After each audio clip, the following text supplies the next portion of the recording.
안녕하세요. 룰오브 베이스볼입니다. 오늘은 2025년 KBO 리그 규정에 조금 변화가 있어서 이 부분에 대해서 얘기를 또 해보고, 그리고 최근 며칠 전에 LG 박혜민 선수와 NC 김태경 선수 간의 피치 클락 관련해서 벤치 클리어링이 한번 일어났는데, 이 부분에 대해서 룰적으로는 어떻게 되는지 한번 살펴보고, 이 부분에 대해서도 간단하게 한번 얘기를 해보도록 하겠습니다. 자, 먼저 KBO 리그 2025 시즌 규정이랑 규칙이 조금 변화가 있습니다. 먼저 ABS죠. 자동 투구 판정 시스템. 이 부분이 조금 변화가 있어요. 기존의 존에서 지난 시즌까지 적용됐던 존에서 상단 하단이 모두 0.6%씩 하향 조정이 돼서 상단 기준으로는 기존의 56.35%에서 55.75%로 적용이 되고, 그다음에 하단 기준은 선수 신장의 27.64%에서 27.04%가 적용이 되어서, 이제 KBO 리그에서 지금 말하는 거는 180cm 선수 기준 상하단 존에 약 1cm가 하향됐다고 얘기를 하는데, 정확하게 말하면 180cm 기준으로는 1.08cm가 하향 조정이 됩니다.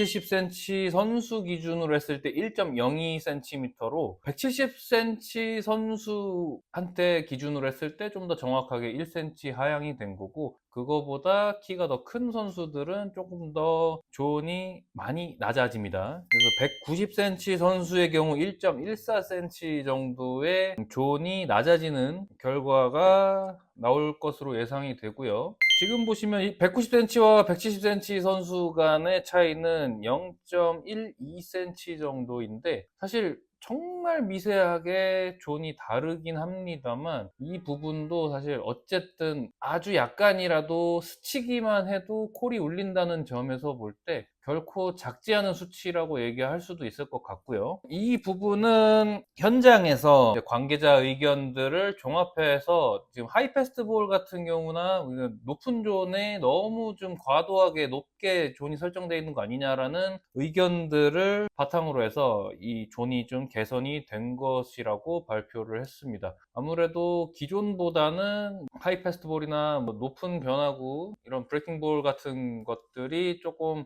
과하게 높게 설정이 돼 있다, 이런 얘기 때문에 좀 변화를 시도한 것으로 보이고요. 그래서 낮은 존의 스트라이크가 확실히 많이 잡히는 모습이 시범 경기에서 나타났어요. 그리고 이 존이 높낮이도 설정이 조금 바뀌었지만, 양쪽에 양 사이드로 홈플레이트를 기준으로 해서 원래는 공식 야구 규칙 상으로는 홈플레이트를 스치기만 해도, 양쪽 사이드로 스치기만 해도, 어쨌든 홈플레이트를 스쳐야만 콜이 울리던 것이 양쪽 사이드 2cm씩 늘어났습니다. 그래서 홈플레이트를 스치지 않더라도 2cm씩 양쪽에 늘어났기 때문에 이 부분도 약간의 변수가 발생할 수 있다는 점, 투수들한테는 조금 던질 수 있는 범위가 확실히 커졌다는 점은 중요 포인트일 것 같아요. 1루 3피트에 대한 그 타자 주자가 반드시 주루를 해야 되는 이 3피트 규정이 조금 완화가 됐습니다. 3피트 규정이 완화가 돼서 기존의 2024 시즌까지는 1루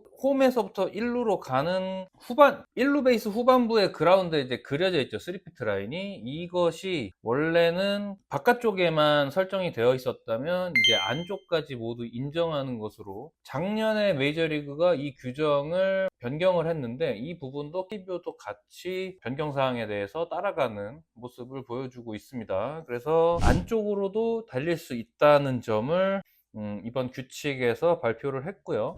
다음 피치 클락입니다. 이제 KBO 리그도 그렇고 메이저리그도 그렇고 전체적으로 시간 단축을 하려는 의지가 굉장히 강해서 결국에 이제 피치 클락이라는 제도가 도입이 되었는데, 피치 클락이 이제 본격적으로 KBO가 도입이 됐습니다. 메이저리그는 이미 적용을 하고 있고요. 이 규칙을 사용하는 이유는 어쨌든 시간 단축이 목적이기 때문에 심판진도 그렇게까지 타이트하게 잡을 것이라고 생각하지는 않아요. 메이저리그도 마찬가지고, 메이저리그도 사실 지금 적용을 하고 있는데, 시간에 완전 정확하게 딱 정타임이 됐을 때 뭐 투구가 미세하게 조금 늦게 이루어졌다거나 이런 상황에서 무조건 잡거나 그러진 않습니다. 그렇게 타이트하게 잡지 않는 것은 어쨌든 시간 단축을 위해서 투수들도 최대한 빨리 피치를 해주고 있고, 그 다음에 타자도 빨리빨리 들어와서 해주고 있기 때문에 이런 부분에 대해서 그렇게까지 타이트하게 잡지는 않는 모습이고요. KBO도 마찬가지로 그렇게 될 것이라고 보고, 한국의 이제 피치클락 적용 시간에 대해서 한번 볼게요. 투수 교체 이닝 교대는 2분 10초, 투수 같은 경우에 타석과 타석 간의 시간 33초로 제한이 되고요. 33초 안에 투구가 이루어져야 된다. 그 다음에 주자 있을 시에는 25초 안에, 주자 없을 시 투구 시간이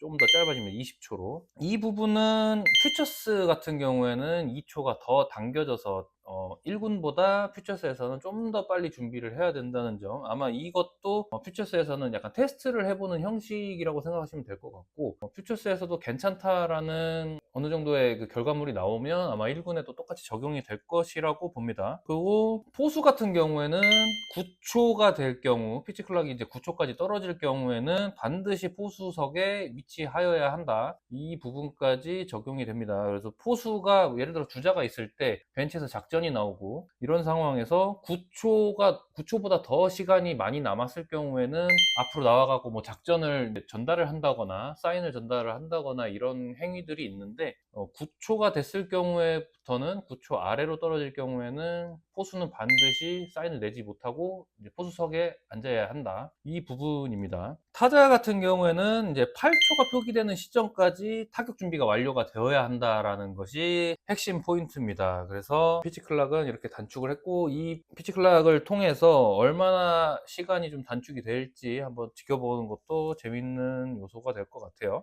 자, 이번 시범 경기에서 가장 큰 이슈입니다. LG와 NC 간의 벤치 클리어링이 발생했고요. LG 박혜민 선수와 NC 김태경 선수 간의 대결 과정에서 피치 클락에 쫓긴 투수 김태경이 준비가 안 된 박혜민에게 투구를 하면서 벤치 클리어링이 발생을 했습니다. 가장 중요한 거는 룰적으로 살펴보면, 일단 김태경 선수는 킥피치 위반을 한 것입니다. 공식 야구 규칙 6.02의 투수 반칙 행위 5항을 보시게 되면, 타자가 타자석 안에서 아직 충분한 자세를 갖추기 전에 투구했을 경우 심판은 그 투구를 퀵피치로 판정한다. 이 부분이고요. 투수는 어찌됐든 저찌됐든 타자가 본인을 바라보는 과정, 이 과정이 있어야 하고, 확실하게 이제 타격 준비가 끝난 상태가 되면 이때부터 투구를 할 수가 있는데, 김태경 선수는 박혜민 선수가 본인을 바라보지 않고 계속 다른 곳을 보고 있음에도 불구하고 피치가 이루어졌기 때문에 일단 원인 제공은 김태경 선수가 한 것이 맞습니다. 그리고 박혜민 선수 같은 경우에는 지금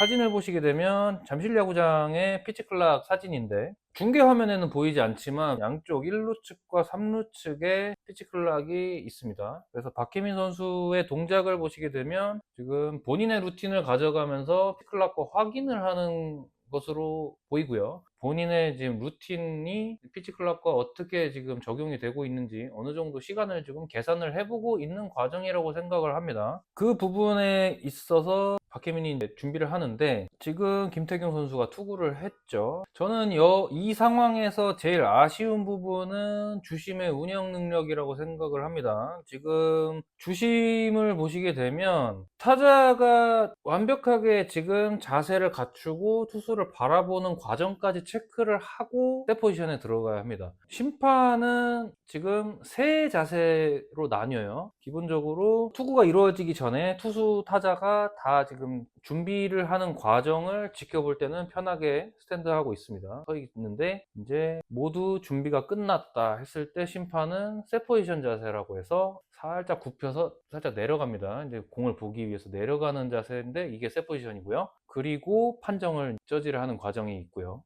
근데 이 지금 심판의 모습은 박혜민 선수가 아직도 다른 곳을 바라보고 있고 완벽하게 준비가 끝나지 않은 상황에서 세 포지션에 들어감으로 인해서 투수가 던질 수 있는 빌미를 제공을 했다. 그런 부분이 조금 아쉽게 느껴집니다. 사실 지금 마스크를 쓰게 되면 사실 이 부분까지 이쪽 눈 위쪽 부분의 시야가 굉장히 많이 가려지는 상태인데, 지금 사진 보시게 되면 박혜민이 훨씬 더 머리 하나가 더 위에 있죠. 이렇게 되면 타자가 어디를 바라보고 있는지 체크가 안 됩니다. 체크가 안 된 상태에서 내려가는, 주심은 제일 중요한 것은 먼저 타자가 지금 타격 준비가 완료가 됐는지까지 확인을 하면서 이렇게 시그널을 보내줘야 됩니다.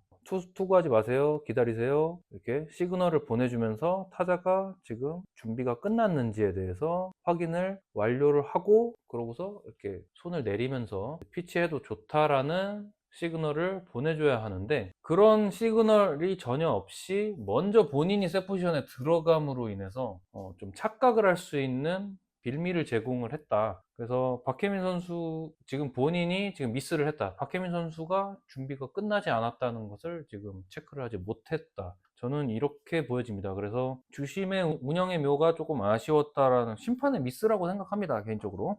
그러다 보니까 김태경이 이제 던지게 됐고, 제일 중요한 건 일단 김태경 선수가 잘못했어요. 타자가 지금 준비도 안 끝났고 다른 데를 보고 있는데, 지금 본인이 지금 피치 클락을 신경 쓰다 보니까 이런 상황이 발생을 했고, 그 다음에 주심은 그 상황에서 계속 시그널을 보내주고 있었어야 했어요. 근데 그걸 하지 않고 진행을 하다 보니까 이렇게 됐습니다. 그래서 이런 부분들이 조금 아쉽고요. 그리고 타자는 어쨌든 주자가 있을 때 투구 시간은 25초인데, 타자가 준비를 마치고 투수를 바라보기까지 하는 시간은 이 8초까지 떨어지기 전까지만 이루어지면 돼요. 그 전까지는 타자의 시간입니다. 타자에게 모든 우선권이 있고요. 타자가 그 8초까지 본인 루틴 할 거 다 하고, 그러고서 타격 준비가 완료가 되기까지, 이 시간까지는 박혜민 선수에게 우선권이 있습니다. 그래서 이런 부분들을 체크하지 못하고 투구를 한 김태경 선수의 잘못이고요. 투수는 기본적으로 피치 클락 자체를, 룰 자체를 이게 없다고 치더라도 투수는 기본적으로 타자가 본인을 상대할 수 있는 상황일 때 투구를 해야 합니다. 그런 부분이 김태경 선수는 조금 미스가 있었는데, 이런 부분은 본인도 계속 인지를 하고 그런 부분에 대해서는 계속 개선을 할 필요가 있습니다. 그리고 박혜민 선수는 사실 그렇게까지 흥분을 했어야 했나라는 아쉬움은 계속 남아요. 그래서 물론 부상의 우려가 있었고 그래서 감정이 올라온 것은 충분히 이해를 합니다만, 주심이 먼저 그리고 제지를 했죠. 주심이 먼저 박혜민 선수에게 이야기를 했고, 그 과정에서 박혜민 선수가 그냥 좀 참았어야 했지 않나라는 그런 조금 아쉬움은 남습니다. 어쨌든 그렇게까지 흥분을 했어야 했나라는 아쉬움은 계속 남네요. 어쨌든 타자에게 주어진 시간을, 타자에게 우선권이 있고 그것이 끝난 뒤에 타자는 뭐 그걸 오버를 하게 되면 8초보다 더 아래로 떨어지는 동안도 준비가 안 됐다고 하면 스트라이크를 먹으면 됩니다. 먹으면 되는 거기 때문에 일단 우선권은 타자한테 있어요. 그래서 그 부분에 있어서는 박혜민 선수가 비난을 받을 필요는 없고, 루틴이 뭐 빠르건 늦건 이 부분은 박혜민 선수가 욕을 먹을 필요는 없는 과정이라고 생각하고요. 제일 중요한 건 좀 그렇게까지 흥분을 했어야 됐나, 이 부분에 대해서는 조금 비난을 받을 소지는 있다고 생각합니다만, 준비하는 과정까지 욕을 먹어서는 안 된다라고 저는 생각합니다. 타자도 리듬이라는 게 있으니까요. 투수의 리듬이 있고 타자의 리듬이 있는데, 서로의 그 리듬을 깨는 것이 어쨌든 야구의 매력이고 그렇습니다. 이 외에 또 변화라고 한다면 이제 체크 스윙, 지난 시즌까지 계속 논란이 되어 왔던 이 체크 스윙을 비디오 판독 도입을 해서, 시범적으로 도입을 해서 퓨처스에서 비디오 판독을 실시를 하고, 지금 홈플레이트를 기준으로 해서 이 평행선을 잡고 이 평행선이 넘어갔느냐에 따라서 이제 스윙을 판정하는 걸로 한국은 결정이 된 것으로 결정이 됐고요. 로컬룰로. 왜 로컬룰이냐고 말씀을 드리냐면, 미국 마이너리그 같은 경우에는 1루, 홈플레이트부터 1루 라인까지의 그 선을 기준으로 해서 그것을 넘었느냐까지를, 그것을 기준으로 해서 이것을 넘었느냐에 따라서 스윙을 판정을 하기 때문에 한국과 미국에 지금 적용되는 룰이 약간 다릅니다. 개인적으로는 조금 이거는 1루심, 3루심이 왜 이거를 계속 못 보지? 라는 생각이 들고요. 이게 이런 룰이 만들어지게끔 원인 제공을 왜 1루, 3루심이 했느냐, 이런 부분이 좀 많이 아쉽고, 경기에 집중을 못하는 것인지 아니면 신경을 아예 안 쓰는 것인지 모르겠습니다만, 저도 심판을 보는 입장인데 매번 이런 부분에서 계속 오심이 나오는 것이 좀 다소 이해가 가지 않습니다. 그래서 이런 룰까지 나와야 하는가, 비디오 판도까지 도입을 해야 하는가, 이거는 조금 심판진들도 좀 반성의 시간을 좀 가져야 되지 않나라는 생각이 듭니다. 사실 체크 스윙은 공식 야구 규칙에 의하면 없어요. 정확하게 규정되어 있는 것이 아닙니다. 체크 스윙은 뭐 심판의 재량에 따라서 선언을 할 수밖에 없는 것이 공식 규정에 나와 있지 않기 때문에, 명확하게 규정이 되어 있지 않기 때문에 사실 이 부분은 뭐가 맞다라고 단정 지을 수는 없고요. 그래서 로컬 룰로 정하는 것이 맞다고 봅니다. 그래서 KBO는 어쨌든 평행선을 넘었느냐, 홈플레이트를 기준으로 이것을 넘었느냐에 따라서 정해진다는 점. 그래서 아마 올 시즌 해보고 내년 시즌에 1군에 아마 도입이 되지 않을까라는 생각을 하게 됩니다. 자, 어쨌든 2025 시즌은 이렇게 규정이 변화가 되어서 진행이 됩니다. 그래서 올 시즌도 다들 부상 없이 즐거운 시즌이 되었으면 좋겠고, 어쨌든 저도 계속 지켜보면서 또 재미있는 이슈가 있으면 또 가져오도록 하겠습니다. 감사합니다.